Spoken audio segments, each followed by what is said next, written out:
Hello students, आज हम strategic marketing management के अंदर एनवायरमेंटल एनालिसिस का टॉपिक डिस्कस करेंगे। तो एनवायरमेंटल एनालिसिस को हम दो पार्ट्स में स्टडी करेंगे, internal and external environment. Environment analysis को एक बार हम डायग्रामेटिकली समझ लेते हैं। इंटरनल एनवायरमेंट के अंदर एक तो हम पढ़ेंगे फ्रेमवर्क कि किस तरह से एक ऑर्गेनाइजेशन अपने इंटरनल एनवायरनमेंट को एनालाइज कर सकती है, और इसके अलावा हम पढ़ेंगे इसमें डिफरेंट टाइप्स ऑफ टेक्निक्स। इनको हम डिटेल में डिस्कस करेंगे और आज के लेक्चर में हम इंटरनल एनवायरमेंटल एनालिसिस को ही पढ़ने वाले हैं। एक्सटर्नल एनवायरमेंट एनालिसिस को हम नेक्स्ट लेक्चर में डिस्कस करेंगे। वैसे अभी हम जस्ट यहाँ पर एक ओवरव्यू ले लेते हैं कि एक्सटर्नल एनवायरमेंटल एनालिसिस को हम दो पार्ट्स में डिवाइड करते हैं, that is micro environment and macro environment. Micro environment is further divided into four parts, that is supplier, distributor, industry or competitor and customer. And macro environment is to be studied with the help of Pestel analysis. So अब हम शुरू करते हैं internal environment analysis। जैसे कि मैंने अभी आपको बताया कि एक ऑर्गेनाइजेशन अपने इंटरनल एनवायरनमेंट को स्टडी करने के लिए एक फ्रेमवर्क की हेल्प लेती है, और उस फ्रेमवर्क का ये फायदा है कि वो स्ट्रेटेजिक एडवांटेज गेन कर सकती है। तो अब हम यहाँ पर इस फ्रेमवर्क को समझते हैं फ्लो चार्ट की हेल्प से। तो एक ऑर्गेनाइजेशन अपने organizational resources plus organizational behaviour की हेल्प से अपनी स्ट्रेंथ एंड वीकनेस को फाइंड आउट कर सकती है। उसकी हेल्प से वो सिनर्जी इफेक्ट कैलकुलेट कर सकती है, अपनी कॉम्पिटेंसीज को आइडेंटिफाई कर सकती है और ऑर्गेनाइजेशनल कैपेबिलिटीज को फाइंड आउट कर सकती है। ओवरऑल इन सभी चीजों को अचीव करते हुए एक ऑर्गेनाइजेशन अपना स्ट्रेटेजिक एडवांटेज गेन कर सकती है। अब हम इस फ्रेमवर्क को डिटेल में डिस्कस करते हैं। सबसे पहले आते हैं ऑर्गेनाइजेशनल रिसोर्सेज। ऑर्गेनाइजेशनल रिसोर्सेज क्या होते हैं? जितनी भी एक संस्था के पास रिसोर्सेज हैं, चाहे वो टेंजिबल हैं चाहे वो इनटेंजिबल हैं, सभी तरह के रिसोर्सेज यानी कि सभी तरह के एसेट्स को ऑर्गेनाइजेशनल रिसोर्सेज में कंसीडर किया जाता है। अगर हम फिजिकल रिसोर्सेज की बात करें तो फिजिकल रिसोर्सेज में प्लांट एंड मशीनरी को इंक्लूड कर सकते हैं, टेक्नोलॉजी को इंक्लूड कर सकते हैं। ह्यूमन रिसोर्सेज की अगर बात करें तो किस तरह के ह्यूमन यानी कि किस तरह के एम्प्लॉयज एक ऑर्गेनाइजेशन के पास हैं, उनकी वो कितने ज़्यादा ट्रेंड हैं, कितने इंटेलिजेंट हैं, किस तरह की जो टेक्नोलॉजी है उससे वो अपडेटेड हैं। ऑर्गेनाइजेशन के बाकी सारे रिसोर्सेज को भी इसमें इंक्लूड करते हैं। तो एक ऑर्गेनाइजेशन ये फाइंड आउट करे कि वो उसके पास किस तरह के रिसोर्सेज हैं, तभी वो आइडेंटिफाई कर पाएगी कि वो अपने कॉम्पिटिटर के कंपैरिजन में कहाँ पर स्टैंड करती है। रिसोर्सेज को आइडेंटिफाई करने के बाद एक ऑर्गेनाइजेशन को ये समझना होगा कि उसका इंटरनल जो एनवायरनमेंट है वहां पर किस तरह का बिहेवियर है, मींस किस तरह की लीडरशिप क्वालिटीज हैं, वो कौन सी मैनेजमेंट फिलोसफी को फॉलो कर रही है, किस तरह की शेयर्ड वैल्यूज को एक्सेस करती है, वो वहां पर कैसा कल्चर है, कैसा क्लाइमेट है, ये सभी चीजें भी आइडेंटिफाई करनी जरूरी हैं। देन जब वो अपनी रिसोर्सेज और बिहेवियर को आइडेंटिफाई कर लेगी तो उसके हेल्प से वो अपनी स्ट्रेंथ और वीकनेस को कैलकुलेट कर पाएगी। स्ट्रेंथ का क्या मतलब है? स्ट्रेंथ का मतलब सिर्फ ये है कि एक ऑर्गेनाइजेशन किस तरह से अपने आप को स्ट्रॉन्ग फील करती है, और वीकनेस का मतलब है कि उसकी क्या कंस्ट्रेंट्स हैं, क्या लिमिटेशंस हैं, क्या कमियां हैं उसके अंदर। अगर हम एग्जाम्पल के तौर पर समझे तो फाइनेंशियल स्ट्रेंथ का अगर एग्जाम्पल लें तो हो सकता है कि कंपनी के पास अच्छे रिसोर्सेज ऑफ फाइनेंस अवेलेबल हों, उसकी कॉस्ट ऑफ कैपिटल कम हो, वो अपने फंड्स को बहुत अच्छे से यूटिलाइज कर रही हो। अगर हम वीकनेस की बात करें तो सपोज करो ऑपरेशनल एरिया में एक ऑर्गेनाइजेशन वीक है, इसका मतलब ये हो सकता है कि उसकी जो प्लांट लोकेशन है वो अच्छी नहीं है, या उसके पास जो प्लांट का लेआउट है वो अच्छा नहीं है, या फिर उसकी जो प्लांट एंड मशीनरी है वो अपडेटेड नहीं है, लेटेस्ट नहीं है, पुराने तरीके की है, ऑब्सोलीट है। तो एक ऑर्गेनाइजेशन को ये फाइंड आउट करना होगा कि कौन से एरियाज में वो स्ट्रांग है, कौन से एरियाज में वो वीक है। देन जब वो ये फाइंड आउट कर लेगी कि किन एरियाज में उसकी स्ट्रेंथ है और कहाँ पर वो वीक है, तो वो अपना सिनर्जी इफेक्ट कैलकुलेट कर सकती है। अब सिनर्जी इफेक्ट का क्या मतलब है? It is an idea that whole is greater और lesser than the sum of its part. इसका मतलब जब दो या दो से ज्यादा चीजें आपस में मिल जाती हैं तब या तो वो इंडिविजुअल से ज्यादा इफेक्ट क्रिएट करती हैं, पॉजिटिव इफेक्ट क्रिएट करती हैं, या फिर वो नेगेटिव इफेक्ट क्रिएट करती हैं। इसको हम ऐसे समझ लेते हैं कि मान लीजिए 2 + 2 इज इक्वल टू 5, यानी कि यहां पर हम कहेंगे पॉजिटिव सिनर्जी इफेक्ट है। अगर 2 + 2 3 है, it means negative synergy effect है। इसका मतलब क्या हुआ कि जब दो डिपार्टमेंट या दो यूनिट्स मिलकर के काम करेंगे तो अगर उनका जो आउटपुट है वो पॉजिटिव है तब हम उसको बोलेंगे कि वहां पर पॉजिटिव सिनर्जी इफेक्ट है। लेकिन कई बार ऐसा भी होता है कि जब दो यूनिट्स मिलती हैं अगर वो आपस में कंपेटेबल नहीं है, अगर वो एक दूसरे के साथ कोऑर्डिनेट नहीं कर पाएंगे, तो ऐसा भी हो सकता है कि वो उनका जो इफेक्ट है वो नेगेटिव हो जाए, यानी कि उनको नुकसान हो जाए। अब हम यहाँ पर जो है वो पॉजिटिव इफेक्ट की बात करते हैं क्योंकि उसी से एक जो ऑर्गेनाइजेशन है वो स्ट्रेटेजिक एडवांटेज गेन कर सकती है। तो उस केस में अगर हम बात करें तो सपोज करो हम मार्केटिंग का एग्जांपल लेते हैं। मार्केटिंग के जो मेजर 4 कंपोनेंट्स हैं, that is product, price, distribution and promotion, ये सब आपस में मिलकर के एक ज्यादा अच्छा सिनर्जी इफेक्ट क्रिएट कर सकते हैं। इसके अलावा marketing department and production department आपस में मिलकर के जो है वो ऑपरेटिंग सिनर्जी क्रिएट कर सकते हैं। मींस उनका जो ऑपरेशन लेवल है वो और अच्छा हो सकता है। तो एक ऑर्गेनाइजेशन को अपना सिनर्जी इफेक्ट भी फाइंड आउट करने की जरूरत होती है, तभी वो ये एनालाइज कर पाएंगे कि वो कहाँ स्टैंड करते हैं अपने कॉम्पिटिटर के कंपैरिजन में। नेक्स्ट है कॉम्पिटेंसेस। कॉम्पिटेंसेस क्या होती हैं? कॉम्पिटेंसेस बेसिकली स्पेशल क्वालिटीज होती हैं। जो भी ऑर्गेनाइजेशन है उसके अंदर कुछ तो खास होगा जो उसको अपने कॉम्पिटिटर से अलग बनाता होगा। तो एक ऑर्गेनाइजेशन को ये फाइंड आउट करने की जरूरत होती है।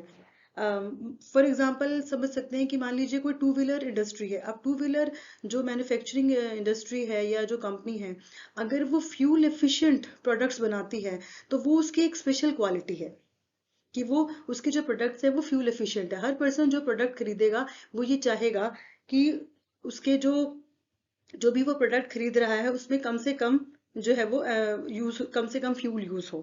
ठीक है, तो हर ऑर्गेनाइजेशन को अपनी कॉम्पिटेंसीज को समझने की जरूरत होती है। जब एक ऑर्गेनाइजेशन अपनी कॉम्पिटेंसीज को फाइंड आउट कर लेती है फिर वो ये एनालाइज करती है कि वो उसके पास क्या क्या कैपेबिलिटीज हैं। अब कैपेबिलिटीज का मतलब कि वो किस तरह से जो उसकी वीकनेस है उस स्ट्रेंथ के हेल्प से अपनी वीकनेस को वो रिमूव करती है। ठीक है, जो अपॉर्चुनिटीज है किस तरीके से वो उनको एक्सप्लॉइट करती है, यानी कि कैसे अपॉर्चुनिटीज का वो फायदा उठाती है, या फिर किस तरह से जो थ्रेट्स हैं एनवायरनमेंट में उनको वो फेस करती है। बेसिकली ये 4 कंपोनेंट्स हैं स्वॉट एनालिसिस के। स्वॉट एनालिसिस के ये 4 कंपोनेंट्स हैं, strength, weakness, opportunity and threat. तो कैसे वो इनको मैनेज करती है, किन कैपेबिलिटीज के हेल्प से वो इनको मैनेज करती है। डिफरेंट टाइप्स ऑफ कैपेबिलिटीज हो सकती हैं। जैसे अगर हम फाइनेंशियल कैपेबिलिटी की बात करें तो एक ऑर्गेनाइजेशन ये देख सकती है कि उसके पास कितने अच्छे रिसोर्सेज हैं, कितना एफिशिएंटली वो अपने फंड्स को यूटिलाइज कर रही है, कितना कम कॉस्ट ऑफ कैपिटल उसको पे करना पड़ रहा है, ये उसकी स्ट्रेंथ बन सकती है। मार्केटिंग के कॉन्टेक्स्ट में अगर हम बात करें तो regarding all 4 main components, that is product, price, physical distribution and promotion, किस तरह से जो ऑर्गेनाइजेशन है वो अपने आप को स्ट्रॉन्ग पा रही है। ऑपरेशनली यानी कि जो प्रोसेसेस वो परफॉर्म कर रही है उनमें कितना वो अपने आप को स्ट्रॉन्ग पा रही है। अगर हम पर्सनल यानी कि एम्प्लॉयज़ की बात करें तो एम्प्लॉयज़ कितने ट्रेंड हैं, कितने वो अपने आप को अपडेट रखते हैं लेटेस्ट टेक्नोलॉजी के साथ, कितने इन्फॉर्मेटिव हैं, कितने इंटेलिजेंट हैं, ये सारे फैक्टर्स मैटर करते हैं। इंफॉर्मेशन मैनेजमेंट की अगर बात करें हम तो टेक्नोलॉजी से रिलेटेड आजकल सब कुछ ही चेंज हो रहा है। तो किस तरह से एक ऑर्गेनाइजेशन इंफॉर्मेशन को एक्वायर करती है, किस तरह से प्रोसेस करती है, फिर उसको वो यूज करती है अपने एफिशिएंट मैनेजमेंट को के लिए। जनरल मैनेजमेंट की अगर हम बात करें तो इसमें ओवरऑल जनरल मैनेजमेंट आ सकता है कि एक फर्म कैसे अपना रिस्क फैक्टर फाइंड आउट करती है कि वो कितना कितना रिस्क फेस कर सकती है, क्या उसकी वैल्यूज हैं, क्या उसके नॉर्म्स हैं। एक्सटर्नल रिलेशनशिप की अगर हम बात करें तो उसका और डिफरेंट पार्टीज के साथ रिलेशनशिप कैसा है, क्लाइमेट कैसा है ऑर्गेनाइजेशन में। ये सारी चीजें ऑर्गेनाइजेशनल कैपेबिलिटीज का ही पार्ट है जो कि एक ऑर्गेनाइजेशन को फाइंड आउट करनी होती हैं, एनालाइज करनी होती हैं अपने पर्सपेक्टिव से। जब ये सारी चीजें फाइंड आउट हो जाएंगी, तब जाके एक ऑर्गेनाइजेशन ये जान पाएगी कि स्ट्रेटेजिकली वो कौन सी पोजीशन पे स्टैंड करती है। इट मींस क्या वो एडवांटेजेस पोजीशन में है, यानी कि वो अपने कॉम्पिटिटर से बेटर है या फिर नहीं। तो अगर हम बात करें स्ट्रेटेजिक एडवांटेज की, तो इसका मतलब क्या है? इसका मतलब सिर्फ यही है कि जितनी भी एक्टिविटीज की गई उन सबका क्या रिजल्ट निकला, फाइनेंशियल या फिर नॉन फाइनेंशियल टर्म्स में वो कंपेयर करती है। So these activities related to rewards in terms of financial parameters such as profit और शेयर होल्डर वैल्यू, और non financial parameters such as market share और रेपुटेशंस। यानी कि जो कुछ भी फर्म ने एनालाइज किया, क्या वो एक अच्छा प्रॉफिट अर्न कर रही है, क्या उसके शेयर होल्डर की वैल्यूज इंक्रीज हो रही हैं, या फिर अगर हम नॉन फाइनेंशियल पैरामीटर की बात करें तो क्या उसने मार्केट में एक अच्छा मार्केट शेयर कैप्चर किया, या उसकी गुडविल या उसकी रेपुटेशन मार्केट में कैसी है। समटाइम्स अगर वो अपने स्ट्रेटेजिक एडवांटेज नहीं गेन कर पाती, तो हो सकता है कि उसको नुकसान हो जाए, ठीक है, उसको हम डिसएडवांटेज कह देंगे, उसको कुछ पेनल्टीज भी फेस करनी पड़ सकती हैं, जैसे कि उसको फाइनेंशियल लॉस हो सकता है, या फिर उसके मार्केट शेयर डैमेज हो सकता है, यानी कि कम हो सकता है। तो बेसिकली जो कॉम्पिटिटिव एडवांटेज है, ये एक स्पेशल केस है, जिस स्ट्रेटेजिक एडवांटेज का ही एक स्पेशल केस है, जिसमें ये कोशिश की जाती है कि जो भी ऑर्गेनाइजेशन के फर्म के राइवल्स हैं, राइवल्स यानी कि जो कॉम्पिटिटर्स हैं, उनको फाइंड आउट किया जाए और ये देखा जाए कि हम उनको को कैसे उनसे रिवार्ड गेन कर सकते हैं, या फिर कैसे हमें पेनल्टीज फेस करनी पड़ सकती है। मींस हमें कैलकुलेट करना है बेसिकली कि हम अपने कॉम्पिटिटर से कौन कौन सी पोजीशन में स्ट्रांग हैं और कौन कौन सी पोजीशन में वीक हैं। अगर हम ये सब कुछ फाइंड आउट कर पाएंगे, अगर हमने ये सब कुछ ठीक से फाइंड आउट कर लिया, तो हम अपने आप को, अगर हम जिन भी एरियाज में उनसे वीक हैं, हम वो स्टेप्स ले सकते हैं, हम वो मेजर्स अडॉप्ट कर सकते हैं जिनसे हम अपनी वीकनेस को रिमूव करके उनको स्ट्रेंथ में कन्वर्ट कर सकें। So this was all about framework for the development of strategic advantage by an organization. तो इंटरनल एनालिसिस के अंदर एक जो कंपनी है, वो इस तरह से एक फ्रेमवर्क डिजाइन कर सकती है कि वो किस तरह से स्ट्रेटेजिक एडवांटेज गेन कर सकती है। अब हम पढ़ेंगे कि इंटरनल एनवायरनमेंट एनालिसिस की टेक्निक्स कौन कौन सी हैं। सो फर्स्ट टेक्निक है VRIO framework. V stands for valuable, R stands for rare, I stands for inimitable, and O for organized resources. So first is valuable, यानी कि एक ऑर्गेनाइजेशन को इस तरह की कैपेबिलिटीज को पोजेस करना होगा, यानी कि इस तरह की क्वालिटीज इस होनी चाहिए एक ऑर्गेनाइजेशन में, जो उसके लिए रेवेन्यू जनरेट कर सके, यानी कि जो भी डिफरेंट अपॉर्चुनिटीज हैं उनका फायदा उठा के वो उससे अपने प्रॉफिट बढ़ा सके, वो उससे अपनी कॉस्ट को रिड्यूस कर सके, इस तरह की एक्टिविटीज उसको करनी होगी। फॉर एग्जाम्पल, मान लीजिए कि किसी ऑर्गेनाइजेशन का गवर्नमेंट के साथ एक अच्छा रिलेशनशिप है, यानी कि वो गवर्नमेंट की पॉलिसीज को समझती है, तो वो अच्छे से अपने जो भी इंटरनल प्रोग्राम्स हैं, पॉलिसीज, उनको डिजाइन कर पाएगी। या फिर एक आप इस तरह से समझ सकते हैं कि मान लीजिए एक जो ऑर्गेनाइजेशन है वो अपने कस्टमर्स को अच्छी सर्विसेज देती है। अच्छी सर्विसेज देने का मतलब है कि कस्टमर सेटिस्फाइड होगा, डिलाइटेड होगा, तो वो एक लॉयल कस्टमर बनेगा और रिपीटेड कस्टमर होगा, बार बार उस ऑर्गेनाइजेशन के पास आएगा। तो ऐसे केस में जो ऑर्गेनाइजेशन है वो अपने जो एग्जिस्टिंग कस्टमर का डेटाबेस है उसको मेंटेन कर पाएगी, उसको अपने पास रिटेन कर पाएगी और लॉन्ग टर्म में अच्छा प्रॉफिट गेन कर पाएगी। तो ऑर्गेनाइजेशन को इस बात का ध्यान रखना होगा कि वो कौन सी एक्टिविटीज करे जिससे उनकी वैल्यू इंक्रीज हो सके, ठीक है। नेक्स्ट है हमारे पास रेयर। रेयर का मतलब क्या है? रेयर मीन्स आप ऐसा काम कीजिए, या आपके पास कुछ ऐसी स्पेशल कैपेबिलिटीज होनी चाहिए जो सिर्फ आपके पास हैं, सबके पास नहीं है, या सिर्फ आपके पास है या हार्डली कुछ एक लोगों के और पास है। यानी कि आपको ऐसा अपना रिसोर्स डेवलप करना होगा, अपने आप को ऐसे एरियाज में स्ट्रॉन्ग करना होगा जिनमें जो सिर्फ आपके पास ही हो, कुछ यूनिकनेस होनी चाहिए, ठीक है। अब मान लीजिए आप अपनी किसी ऐसी जगह पर प्लांट स्टैब्लिश करते हो, या किसी ऐसी जगह पर फैक्ट्री लगाते हो किसी ऐसे प्रोडक्ट में जहां पर आसपास में उसके अंदर डील करने वाला कोई है ही नहीं, तो ये आपका स्ट्रॉन्ग पॉइंट बन सकता है कि वहां पर आपके कॉम्पिटिटर्स नहीं होंगे।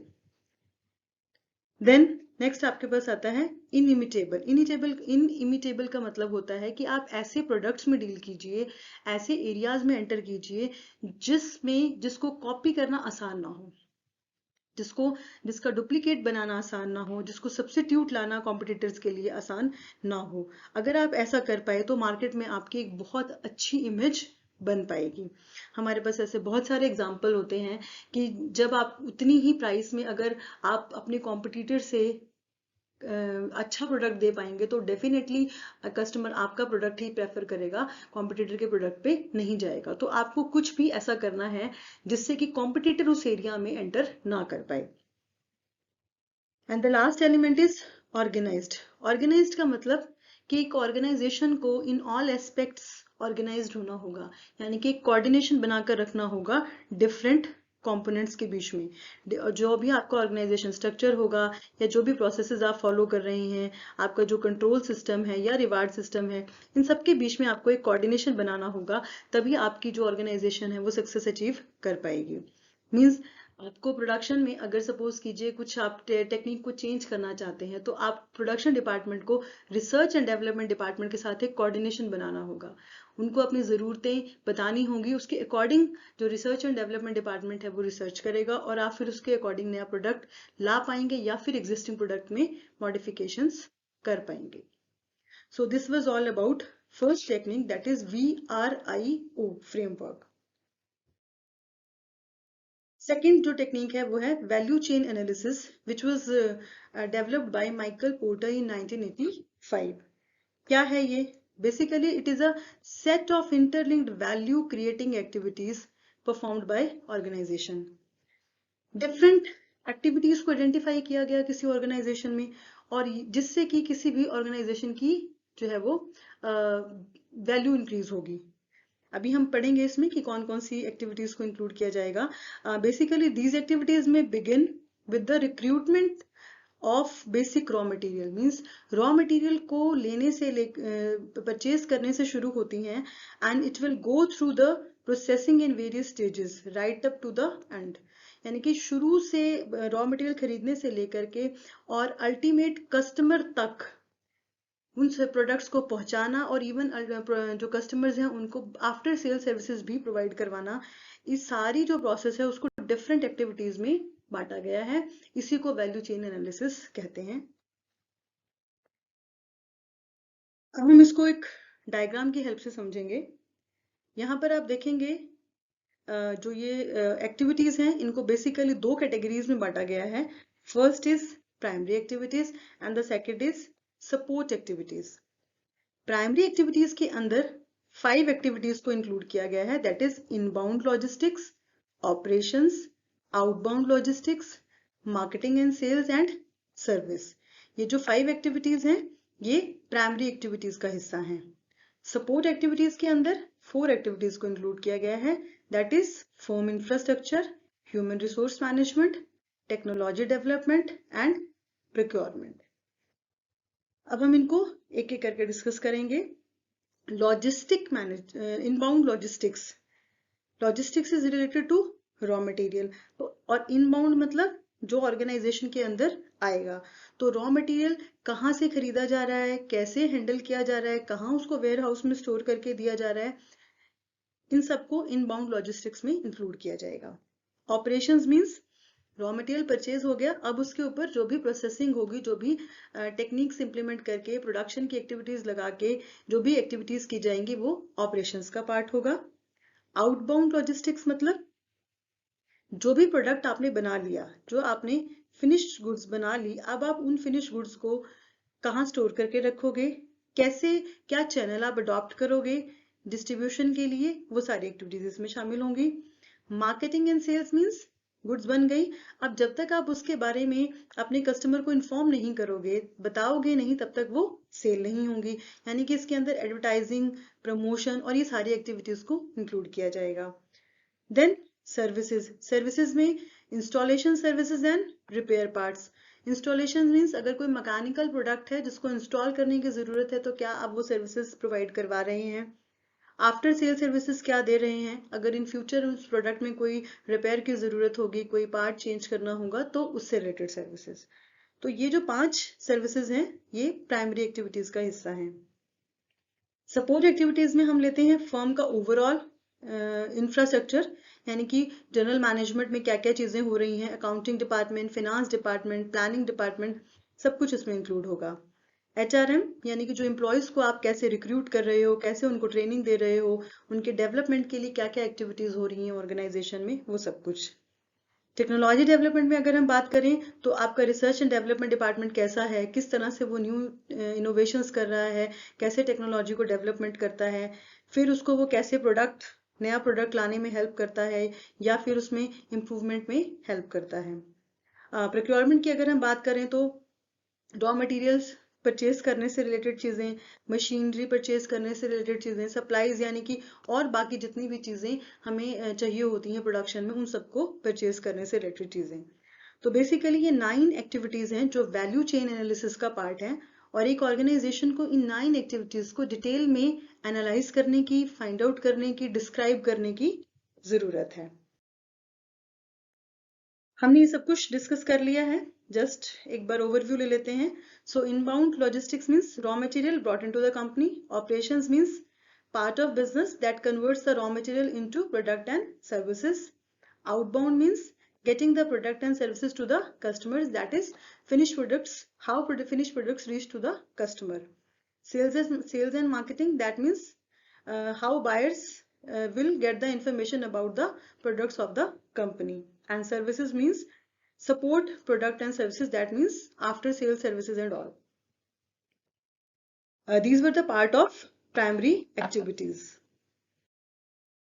And support activities, first is firm infrastructure, that is all organizational functions that supports the business. HRM means it is related to recruitment, hiring and retaining of the employees. Technology means advances and innovations adapted to add the value of the company, means how company is doing research and how it is developing new technology to make improvement in the products or to introduce new product. Procurement means getting raw material and different other supplies into the organization. So these were the support activities. Now we have discussed primary activities and support activities. अब हम ये देखेंगे कि कैसे इसमें जो different activities थी वो किस किस ऑर्गेनाइजेशन की किस किस एक्टिविटी का हिस्सा हैं। सो आप देखेंगे कि जो सपोर्ट एक्टिविटीज हैं वो एंटरप्राइजेस रिसोर्स प्लानिंग के अंदर कवर होती हैं, and inbound logistics and operations and a part of outbound logistics is covered under supply chain management. And then part of outbound logistics, marketing and sales and services is a part of customer relationship management. Means जो value chain model है, अगर हम इसको अपने marketing के context में customer relationship management से relate करें तो इसमें जो आउटबाउंड लॉजिस्टिक्स का थोड़ा हिस्सा, मार्केटिंग एंड सेल्स का कंप्लीट हिस्सा एंड सर्विसेज का कंप्लीट हिस्सा, ये हमारा जो है वो कस्टमर रिलेशनशिप का पार्ट है कि किस तरह से जो फर्म है वो इन सब के जरिए कस्टमर के साथ अपना रिलेशनशिप मेंटेन कर सकती है.